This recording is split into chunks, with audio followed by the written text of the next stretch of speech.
I think it's safe to say, since a week has gone by, we can do a Khaos Reigns review. I'm going to break this down by story, DLC, then extras, pretty much how I feel about the game in general. And I'll do pros and cons for each one. We'll start off with pros and end with cons. This might be a hot take, but I enjoyed the story a little bit. I didn't find myself thinking, oh my gosh, this story is so boring. I hate it. I can't stand it. I want to click off. I genuinely enjoyed it. I was sitting down eating my food, just watching it yesterday, and I kind of liked it. There are a good bit of cons to the story, but let's focus on the pros. The cinematography and the graphics are really good. I gotta give NRS props for it. There were a lot of scenes with Cyrex, Sector, Sub-Zero, Tanya that had a lot of great close-up shots, a lot of great cinematography, just everything. The detail was amazing. It's really weird to see how far we've come with Mortal Kombat and its stories, all the way from Mortal Kombat 9 to now. The cinematography, the graphics have been incredible. I did enjoy how we got to finally see Chaos Realm, because it's been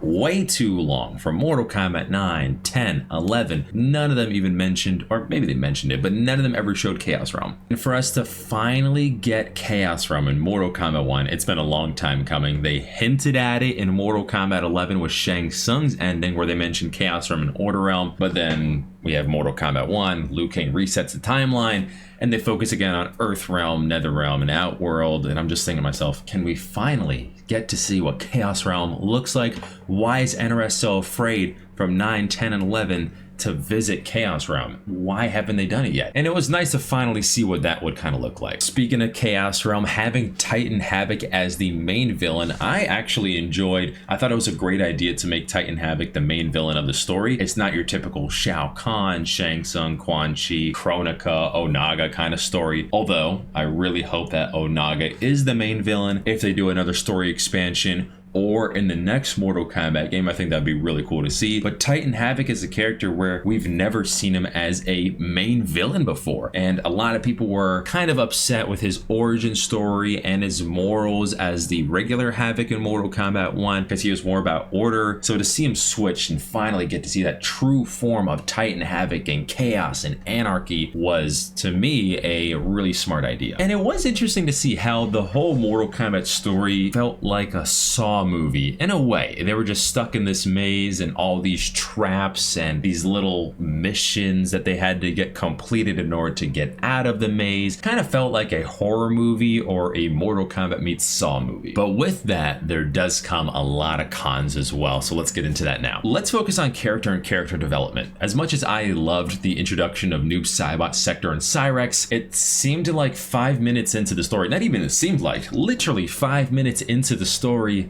Cyrex learns that the Lin Kuei is corrupt, which was crazy timing. I was expecting that to come maybe into the middle of the story, maybe towards the end, but for her to find out 5 minutes into the story that the Lin Kuei is corrupt, and she just switched just like that. And one of the weirder dialogues in that scene where Cyrex finds out that the Lin Kuei is corrupt is Kuai Liang saying, "I got this scar. Did I have this scar the last time you saw me?" That was his justification for why.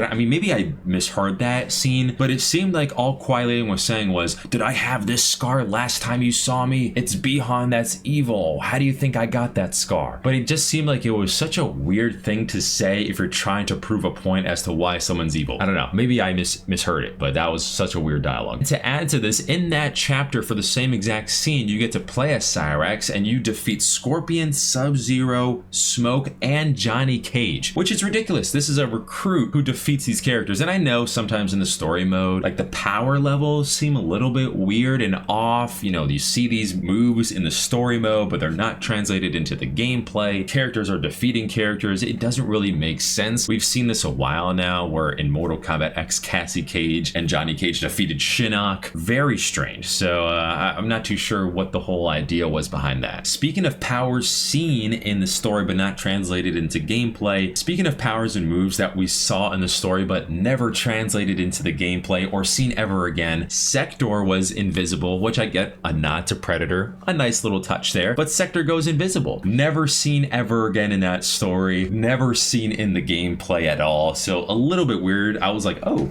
I didn't know Sector can go invisible. That's That's a new touch. That's a new thing. And Tanya as well. Apparently Tanya is a telepath. I could be wrong. I don't remember Tanya ever being a telepath, but maybe I'm wrong. I don't know. But all of a sudden in the story mode, she was a telepath and was trying to talk to, was it Orin? Orin? I don't know how to pronounce the name. I can't remember the dragon's name from Armageddon, I believe, but was a telepath and was speaking to the dragon in this native dialect. And the same thing happens with Liu Kang. This dude is literally a god. He created the universe. This dude creates black holes in his fatality. But when it comes to facing certain problems or dealing with certain characters such as Titan, Havoc, or just fighting in general, those powers are just non-existent. The only thing I see him do is throw a fireball every now and then. I don't see this man literally just snapping his fingers, creating a black hole, which I get. Sometimes it would just be OP if Liu Kang was just like, whatever, snap my fingers, black hole, redo it. Like the story could have been done in 2 seconds. Titan Havoc comes in, black hole, wipes them all out. In that exact same scene where Havoc comes through the portal, Bihan jumps through as they're leaving, and Havoc turns Bihan into Noob Saibot. I wish I got to see more of how Havoc transformed Bihan into Noob Saibot. We see Bihan attack Havoc, he gets captured, blackout scene. We don't see Noob Saibot until a couple scenes later, and he's just Noob Saibot all of a sudden. I wish they got to show how they tortured Bihan, how he became Noob Saibot. It was just said, oh yeah, he used some magic and he's Noob Saibot now, which also falls into the character development section as we were talking about earlier. Bihan becomes Noob Saibot. He talks about anarchy, chaos, all that stuff. Maybe 5-10 minutes later into the story, they capture him and just revert him back to Bihan. He's still the outside of Noob Saibot, but mentally he's Bihan. And it just seemed like it was a really quick character change. He was Noob Saibot, anarchy, chaos. He gets defeated 5 minutes into the story after he becomes Noob Saibot, and all of a sudden he's Bihan again, but just inside the body of Noob Saibot. Was very strange. This is something I noticed with this story expansion, is a pattern of things happening abruptly. For example, Cyrex finding out 5 minutes into the story that the Lin Kuei is corrupt. Noob Saibot turning back into Bihan after being Noob Saibot for about 5 to 10 minutes into the story, and the ending was very abrupt as well. I'd even go to even say that the final battle of the boss battle ended pretty abruptly and left a lot of questions unanswered. Let's focus more on the ending of the story. I had no idea it was even the end. We see Scorpion and Cyrex. Scorpion says something about Cyrex being the Grandmaster. I don't know how this dude became the Grandmaster. For what? I have no idea. But now Cyrex is the Grandmaster all of a sudden, and it cuts to black. That was the end. He says, yes, Grandmaster. Boom, cuts to the end. What just happened? I had no idea that was the end. I thought there was going to be a little bit more to the story to tease what's to come to the next story expansion or the next game. There were so many questions left unanswered, which can be a good thing if done right. I don't think it was done right in this sense. A good example for a question left unanswered would be Havoc being interrogated and him saying, you know, I was only doing this because so-and-so told me to, you know, if you think I'm bad, wait till you see what's coming next, and maybe somehow hint at the next big bad villain, which could be Shinnok or Onaga, something along the lines of that. But we were left too many questions unanswered, and the bad ones too, in a bad way. For example, what happened to Bihan? What's going on with him? The last time we saw Bihan / Noob Saibot, he was in a coffin. What happened to Havoc? You know, Noob Saibot defeated Havoc, left him out to die. Liu Kang says we can't kill him because he could be connected to his universe, and we have to interrogate him and question him. But those things never came up later in the story, and we're just kind of sitting there wondering what the heck happened. And before I forget, QuickTime events. I think there should have been a lot of QuickTime events. I don't think there was a single one, right? There was not a single QuickTime event at all in that story. I really loved the QuickTime events in the first story of Mortal Kombat 1. There was the test your might, there were QuickTime events. Nothing like that in this story expansion. I think in the maze, it would have fit perfectly, dodging certain traps and spikes coming at you, doing QuickTime events, and if you failed, you had to restart all over again, right? Or maybe it could have been a cool idea to say, do you want to finish Reiko and Li Mei, right? Because in that story, when they're going to the maze, we had Rain and Tanya. They defeat Reiko and Li Mei, and they decide, no, we're not going to kill him. And they go into the maze, and they find out, yeah, you have to kill him in order to move on into the maze. So you're just going to keep fighting them over and over again until you finish them. I think that would have been a cool spot to have a QuickTime event. A yes or no. Do you want to kill them or not kill them? Spare their life. And if you click spare their life,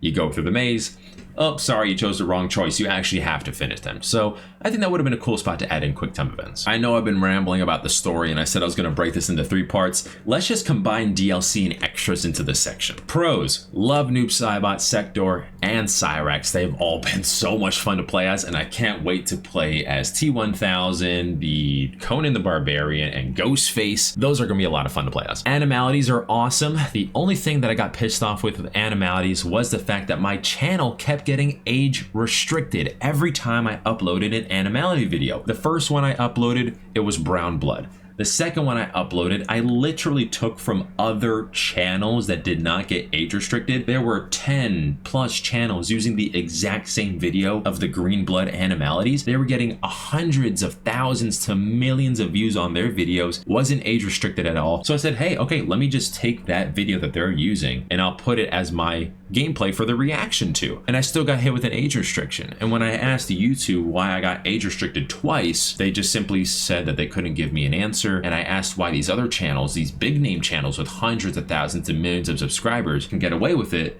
And they told me that we should only focus on my channel and not theirs. Very weird how a small channel like mine that only reached up to 6,000 views got immediately hit with an age restriction, but other big channels that were getting hundreds of thousands to millions of views didn't get hit at all. Really strange. I know I was going on a little rant there. I got a little heated, but I loved the Animalities. I loved how they brought in friendships from Mortal Kombat 11. So it was really nice to see the Animalities in Mortal Kombat 1. Maybe in the next one, they'll introduce Babalities. So I don't know. I thought it was really cool. Also, they brought in online training mode. Finally, it took way too long for that to happen, but you can finally do online training. They brought in Towers of Time. The grind is a little bit stupid. I'll get into that with the cons, but they brought in Towers of Time, which is a nice touch. And they brought in 2 new brutalities for each character, yet there's another con in that. Straight to the cons, let's go right into it. No online rooms. I don't understand how this game can launch and it's been a year or a little over a year now. There was no online rooms, there was no online training. I don't understand how that game could be launched with so many important features being missed. This game was launched without an ability to tag your moves. I'm not understanding. Obviously, I don't work at NRS or with WB, so I don't understand sometimes the timelines. I can see how WB might be forcing NRS to shove this out at a certain time. They might be saying this is nowhere to being done yet, and they still force them to put it out. I totally get that, but I think that some important things like online rooms and online training are really important to have. So for this game to still not have online rooms is pretty crazy, considering the price that we paid for the story expansion and the DLC characters. It would be a nice touch to add in online rooms, as well as there's no training mode while you're waiting to be put into a match. I think Tekken and Street Fighter have this ability where you can go into practice mode while you're waiting to get into a match. You can't do that in Mortal Kombat. I don't know why. That's also an important feature. That way I'm just not sitting in my chair just spinning around in circles waiting for another game to start. I could be training while I'm waiting for this game. I did say Towers of Time was added, which is a nice touch, but the grind is still stupid. And that's one of the biggest cons with this game. I have personally not put that many hours into Mortal Kombat 1 because of how ridiculous the grind is. I'm looking at Steam right now and it says I had 281 hours of playtime on Mortal Kombat 1. And I can guarantee you most of that time it's because I left the game open and I went to go do something else. So it's probably counting towards the playtime. I barely touched this game. I don't really have that many skins in Mortal Kombat 1 because the grind is too crazy. I literally completed the Towers of Time on the difficult level, the max difficult. I completed 3 of them on the max difficulty, and I only got my character from level 1 to level 6 out of 20. That is not right at all. That is crazy. You're telling me that I played 3 towers on the max difficulty. And I'm going to even say this part, guys, it's even crazier. I hope Ed Boon and NRS doesn't hear this. I used mods to make sure that I got a flawless and a brutality every single round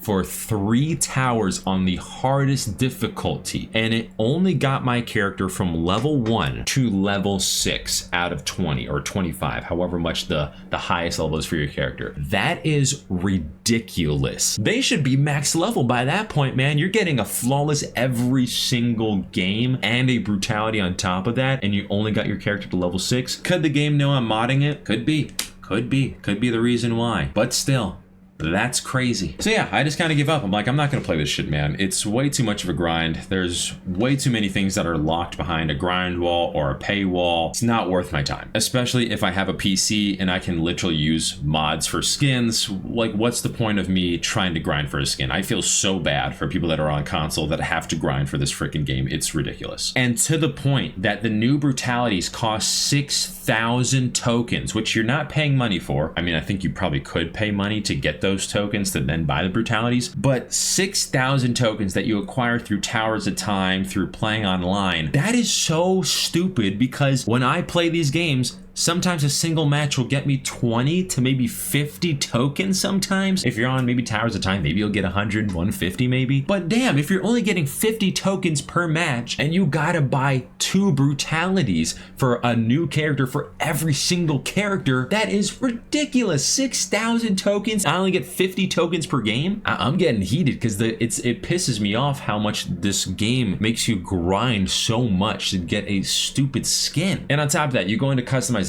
right? You click on your character, you want to go to their skins. In Mortal Kombat 11, it literally showed you every single skin and gear that character had. Obviously, you couldn't select it because it was locked, but if you would hover over it, it would tell you how to unlock that gear or skin. I could be stupid, but I have yet to figure out how to unlock certain things. I go into the customization on Mortal Kombat 1. I select my character. You see the skin selection. All you see is the ones that you own. You can't see the ones that are locked that you don't have available, and there's no way to tell you how to unlock it. So I'm just playing to play sometimes. I think maybe on the towers sometimes it will tell you you're going to unlock this, but even still, some towers don't even tell you what you're going to unlock. So it's like, why am I playing this? Again, maybe it's because I didn't put a lot of time into the game and I'm missing it, but that just seems like it's something that should be implemented into the game. And finally, we have the Warrior Shrine that was just the biggest mystery of all time. That was literally on the menu for a whole year saying coming soon. And we finally get Warrior Shrine, and it turns out it's just a little thing that tells you who was the top